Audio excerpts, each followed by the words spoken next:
Hey YouTube, welcome to Sunkerns Lab. Today I have an RU battle on Pokemon Showdown, and the team I'm using is just my team I built around Hitmonchan. I've showcased it on this channel, I believe 2 or 3 times now. It's served me well so far, and I will probably continue using it because I really like the team. Anyway, getting into the actual battle, looking at my opponent's team, he has a Smeargle, and that's probably his most likely lead. He might lead with a Scarf Typhlosion, but either way, regardless of those two leads, I'm pretty sure that my best lead in this case is my Galvantula, because if he leads with his Typhlosion, I can Volt Switch out and therefore reduce his damage that he would do with Eruption. And if he leads with a Smeargle, I can Volt Switch into my Qwilfish, get the Intimidate off, and be sleep fodder basically, because I don't really need my Qwilfish awake to do its job. And obviously once his Smeargle is intimidated, it might not want to Baton Pass to one of those huge threats of physical attackers, which, the Crawdaunt or the, can't think of names right now, the Kling or the Hitmonlee. I mean, he's got a bunch of physical threats on his team that would not appreciate an intimidated Baton Pass. So, that's my mindset starting off in this battle. I know that was a long intro, or a long chat about the team preview, but I just wanted to get my mind state across before I actually started narrating the battle itself. So I did end up leading with my Galvantula, and he did lead with his Smeargle, so I'm able to go for the Volt Switch and basically carry out the plan that I had earlier, which was to switch into my Qwilfish, get the Intimidate off, become Sleep Fodder, and then I'm able to switch out to something else to take out that Smeargle. Now, assuming that he went for something along the lines of a Shell Smash that would raise his speed, I figured my Galvantula would be my best bet to outspeed him, and he does end up going for a Shift Gear, which is a pretty decent boosting move, and I've never seen a Smeargle with that before, and I'm pretty happy to see it because it's a good boosting move. It's very underrated. Anyway, I'm able to outspeed him because I am Scarfed, which is great. I'm actually gonna pause so I can catch up to the battle here because I mean, I've got so far behind already. I'm able to kill off the Smeargle because I am Scarfed. Scarfed Galvantula outspeeds +2, like anything below, like, I don't know, 70 or something. I don't really remember off the top of my head, but it outspeeds Smeargle after +2, so that's pretty good.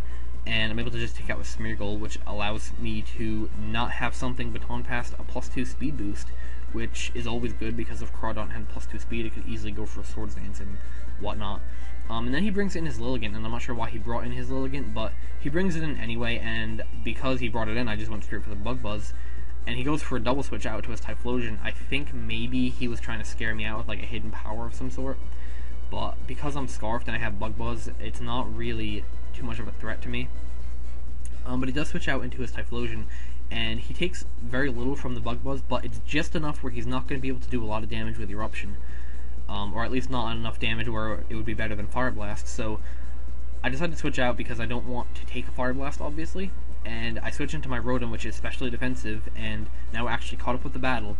He goes for the Fire Blast, and my Rotom is 100% specially defensive, max HP, max special defense, and this Fire Blast, and as you're going to see right now, this Fire Blast does almost 85%, which makes me 100% confident that he's Scarfed. However, he ends up missing a Fire Blast, and I am able to get off a Discharge, and then he misses a second Fire Blast, and I'm able to get off a second Discharge, and he lives with 1%, or 2% rather, and then he's able to finally kill me off with the third Fire Blast, and that luck was terrible. But I guess if you don't want to miss, use Flamethrower.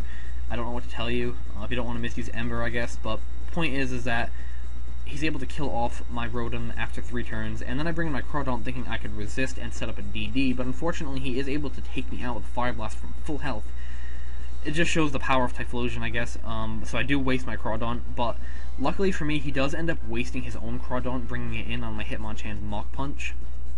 So, I'm able to 2-hit KO that, and then he brings in his Hitmonlee to try to revenge kill me, probably get the Unburden boost is what I was thinking, but because I have my Qwilfish still at full health, I know I can take him on, go for an Intimidate, and force him to switch out, wasting his Unburden boost. And because the switch into his Lilligant is pretty obvious, I switch out into my Entei, and basically nothing on his team wants to take a Flare Blitz, so he basically just brings in his Typhlosion, which is at such a low health now that it's basically death fodder. So he does end up death foddering that. Excuse me, I'm going to take a drink real quick. Excuse me. Now he brings in this Hitmonlee again, and because I still have this Qwilfish at such a high amount of health, I know that he can't touch me, so I end up just going right back into it and forcing him to switch out yet again. And because I did that, I can basically force... once I force him to switch out, I can switch into anything I want. And I end up switching into my Galvantula, going for a Thunder, and I get the Paralysis. Now, that Paralysis might seem like a big deal at this point, but the thing is that I went for 2 discharges earlier on his Typhlosion, and I didn't get a Paralysis on either of them. And because it's a 30% chance, there's a high chance that the third 30% chance Paralysis move is going to paralyze. I'm not sure if any of that made sense to you, but basically, 3 moves, 30%, chances are around 90% that one of them is going to paralyze, so it kind of ended up, balancing itself out. Anyway, I'm able to kill off with a couple Thunders. I ended up missing one in there, but not a big deal. And I'm able to, he brings in his Lilligant, I'm forced to switch out into my Hitmonchan.